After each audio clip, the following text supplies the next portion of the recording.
something that I felt like if we didn't elevate and amplify this issue, that it's a national concern. It's something that people need to recognize that this is the potato production region for the nation and for the world, really. And if we break that supply chain, if we lose the ability to plant for next year, we're going to find shortages. It's a harbinger of things that we need to be aware of, that the longer this thing goes, the more impactful it will be on the ability of us to keep the food supply robust, to keep abundant supplies for next year. This is next year that we're losing. And I just, when you look at what these farmers have invested into these potatoes, it's a scary crop. Not everybody is bold enough to take that risk, but these guys took the risk, and now they're taking that and taking a full loss on it, and they're donating it. But they're doing it because in the farming mindset, some years are harder than others, but they're just paying it forward and signaling to the country that there's going to be better days ahead. We've been through this. We're strong. We're capable. But let's get this out to the people that can use it. We'll take the loss, but it's going to be okay. We're going to be okay. And whatever we can do to make people who haven't had a paycheck for a few weeks, to make their lives better and provide for them, and not let this go to waste. And it's really hard when the supply chain's been broken. It's hard because there's no good way to take a farm product from a farm to a general public. We go through processing. There's lots of laws, rules, regulations to get that food to the grocery store.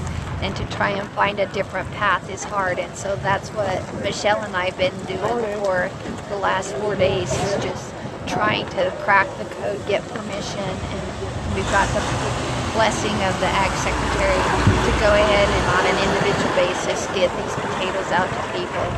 So you've had food banks here from as far away as Asotin and Idaho already. How far do you expect people to come from? I have no idea. I really don't. It's a long drive up here from Asotin. Well, first of all, we're not digital natives, right? Maybe you guys in the media are better at it than us. And so, we just put it out there on social media and hope for the best. And I emailed Glenn Beck off his Instagram on Saturday, and so Mercury One is going to be helping us get the larger amount of potatoes distributed through churches, and we've got Feeding Northwest helping us through Second Harvest to get some of it moved. But we're talking hundreds of thousands of pounds of potatoes that have to get out in 2 to 3 weeks. And whatever we can do to make bless people's lives and pay it forward.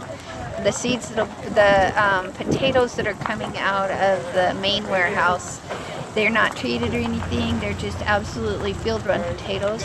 And so we're asking people, take the potatoes, enjoy them, and fix your meals with them. But take a few of them and plant them, even if it's in a patio pot. And then next fall when you harvest, pay it forward. If you have a neighbor in need or somebody, just take it and pay it forward. And then keep the love moving forward and rolling forward, because that's who we are as people. And I think we're kind of remembering what we really are like. We're not afraid of stuff. We're not afraid of risk.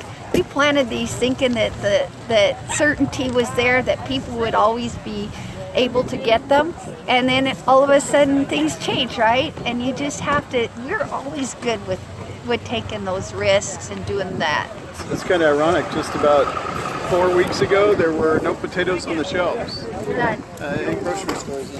Yeah, and they're all stuck in the warehouse. Video record. And there's no process to get them through the when there's not enough market. 90% of these potatoes would have been in the restaurants and the global restaurants. And China is 1.3 billion people, and they love French fries. They love fast food. Okay? So we market to their market. India, 1 billion people. We grow for that. We're ramping up for that 9 billion people globally. And so that's the scale of the potato production in this region. And 330 million Americans that enjoy our products are beneficiaries of that larger economy of scale. So we've cut that global economy. And that's why we're stuck. And the farmers are experiencing it. It's going to take them years to get over this loss. Years. But you know, they're willing to go and take the risk and do it. And I think that we've forgotten that in our society, that's what makes it so neat to be free. You're free to do those things and make those wise choices, but take the risks. And sometimes it doesn't work out. Who would ever expect a global economic shutdown, right? Nobody would expect that. That's something that nobody plans. And so you just have to go with it. You have to roll with it and expect that there'll be better days. We'll figure it out, right? We'll figure it out. Yeah. Sure. Well, thanks. I'll leave it.